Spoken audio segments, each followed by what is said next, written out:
Hello, more ideas for you around the inspiration that I had developing the group for codependent relationship addiction, trying to develop yourself to have healthy relationships group that I'm running on Tuesdays, is the whole idea of emotional development and where you got that from, and what characteristics in yourself that you're thinking, I need to understand that there's some damage there, or I haven't developed this aspect of my personality, or I really need to work with this aspect of my personality. Like, for example, like maybe you're a really rigid person and you need to work on being more flexible. Maybe you don't have a lot of boundaries and you need to work on not being so flexible and not being a people pleaser, to actually give people a sense of you have a strong base, you have a strong anchor. And what is it like to interact with a person that has a really grounded sense of themselves? So I look at the parent figures that have been in my life and in people who I work with's lives, and see the effects of those. And sometimes that is very much in line with the emotional development or lack of emotional development in a person, like whether they were able to develop a sense of confidence, a sense of self-esteem, a sense of motivation, um, and whether they have an internal locus of control, that they know themselves well enough, that they know how to talk about difficult things, deal with conflict, deal with closeness, and have a sense of their own knowledge about their personality, attachment styles, and etc. So I look at, like, what if people had a really strong parent figure that was a protective, safe parent figure in their lives, that had their back, that were interested in what they did. What kind of person would develop with those kinds of parents versus somebody who felt maybe very neglected by their parent, and that their parents were really distracted and not very emotionally available? I'm sure that we can guess together, like, what person would have a better sort of mental health, emotional well-being sense, and what person might be. It's not necessarily a negative thing, because no matter where we have grown up and what our what our circumstances have been, we've been able to gather sort of opportunities from those experiences, even if they were painful, to and learned from them, not necessarily that they were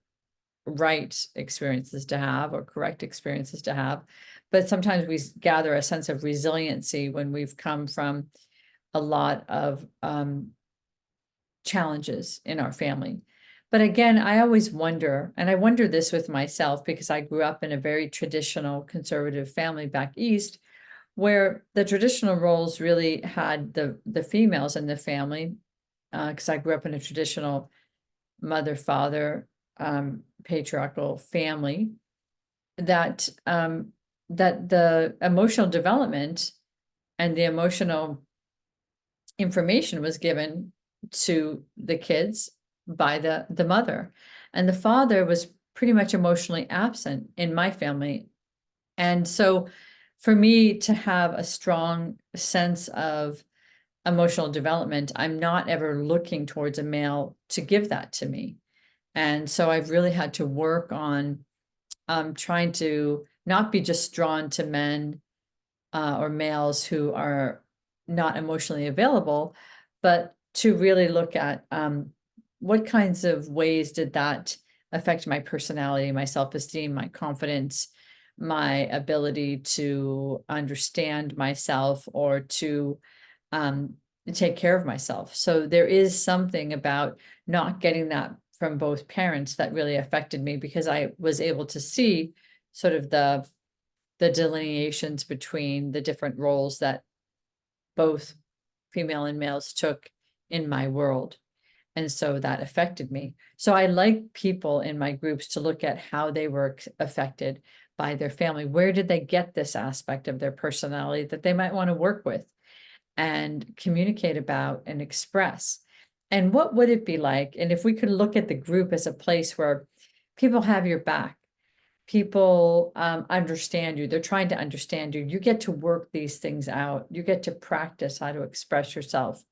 how to gain confidence, how to build your self-esteem. There's a place to practice that.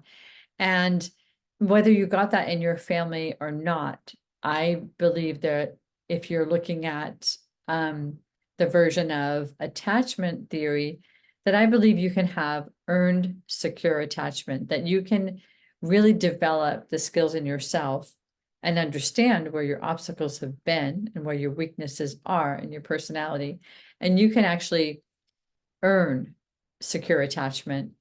by just continuing to work on aspects of yourself of what are going to build you up, what are going to help you develop more confidence and self-esteem, and to find places in other areas of support where you feel like match what you need, sort of match this have your back feeling. So I welcome you to inquire about the group, ask me questions, see if it's the right fit for you. And I hope that you can find a place to heal some of the deepest parts of yourself so that you can be on the kind of footing you want to be on in relationship, in intimacy, and that you can seek out the kind of people that can give that to you, not the kind of people that might have the same emotional damages or insecurity in areas that you were raised. So this is about going to your edge, moving forward, developing and evolving more. I welcome you into this space.